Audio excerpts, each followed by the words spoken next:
دوستو انشاءاللہ بولنے کے 10 بہترین روحانی فوائد۔ یقیناً مجھے پتا ہے کہ آپ انشاءاللہ بولتے ہوں گے، لیکن آپ کو انشاءاللہ کس طریقے سے بولنا چاہیے اور اس کے کیا فوائد ہیں، آئیے میں آپ کو ترتیب سے اس کے 10 بڑے فائدے بتاتا ہوں۔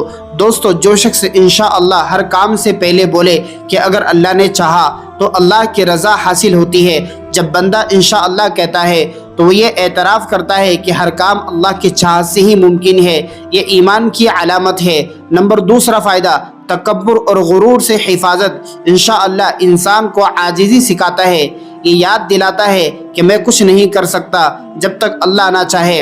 نمبر تیسرا فائدہ، اللہ سے تعلق مضبوط ہوتا ہے۔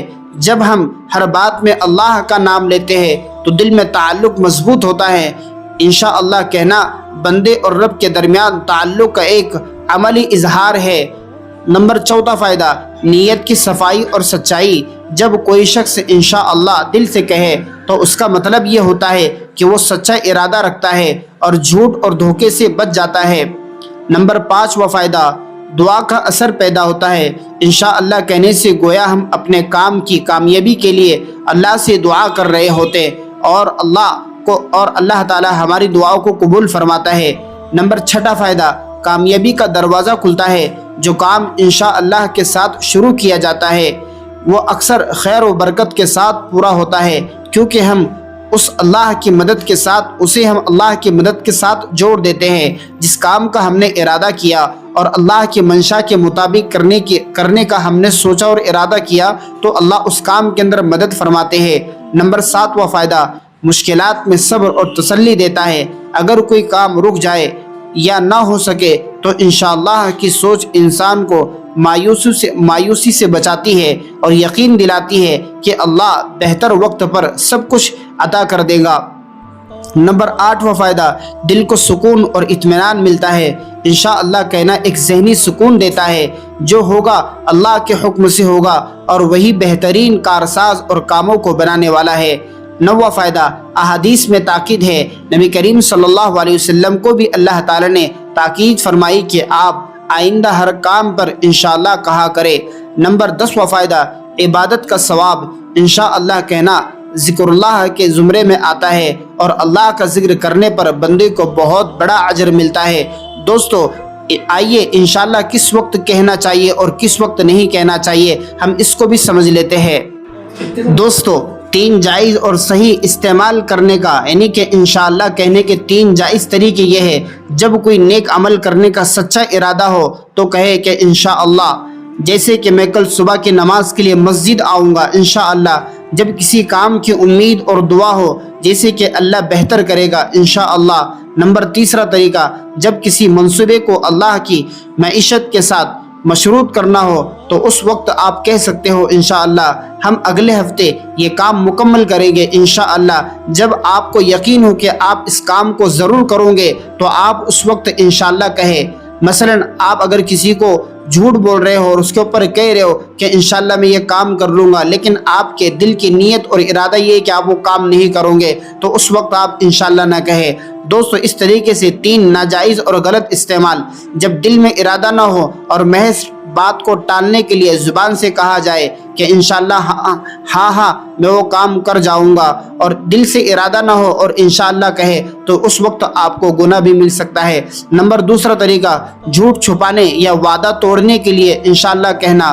نمبر تیسرا طریقہ، غلط طریقہ، مذاق اور بے ادبی یا طنز کے انداز میں انشاءاللہ کہنا کہ ہاں وہ سب ہو جائے گا، دیکھا جائے گا انشاءاللہ۔ دوستو اس طریقے سے انشاءاللہ نہ کہے، اس سے آپ کو گناہ لازم آ سکتا ہے۔ آئیے میں آپ کو انشاءاللہ کا معنی بھی بتلا دیتا ہوں۔ قرآن کریم میں اس لفظ کو استعمال کیا گیا۔ انشاءاللہ کا معنی ہے اگر اللہ نے چاہا۔ آج کل ہمارے معاشرے میں کیا عوام کیا خواص ہر کوئی اس لفظ کا استعمال تو کرتا ہے، لیکن اللہ معاف فرمائے ہم میں سے اکثر اس عظیم اور بابرکت جملے کے ساتھ ظلم کرتے ہیں۔ ہم اس کے معنی و مفہوم کو سمجھے بغیر محض ایک رسمی جملے کے طور پر اپنی سہولت اور مطلب کے مطابق کسی بھی وعدے یا بات کے اخیر میں انشاءاللہ جوڑ دیتے ہیں۔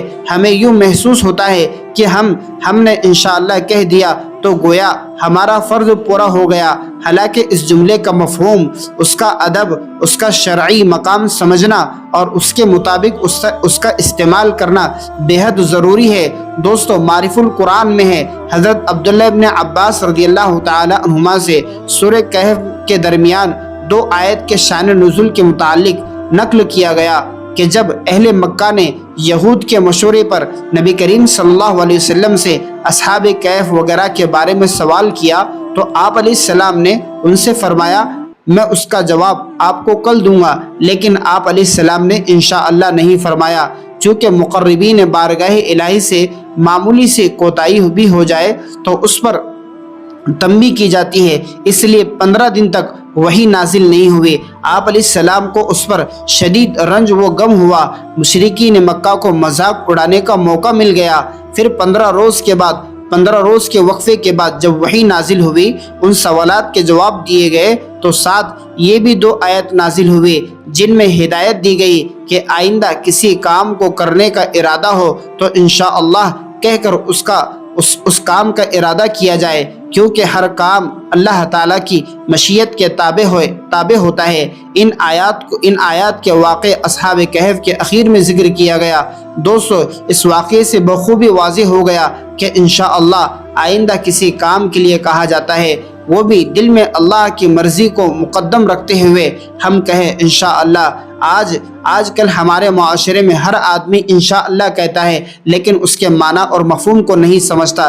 اس لیے دوستو، میں نے آپ کو انشاءاللہ کہنے کے بہترین فوائد بھی بتلایا اور اس کے معنی اور مفہوم کو بھی سمجھا دیا۔ آئندہ آپ انشاءاللہ ضرور کہیں، لیکن ہر کام کو پہلے سمجھ لے اور اس کے بعد کہے۔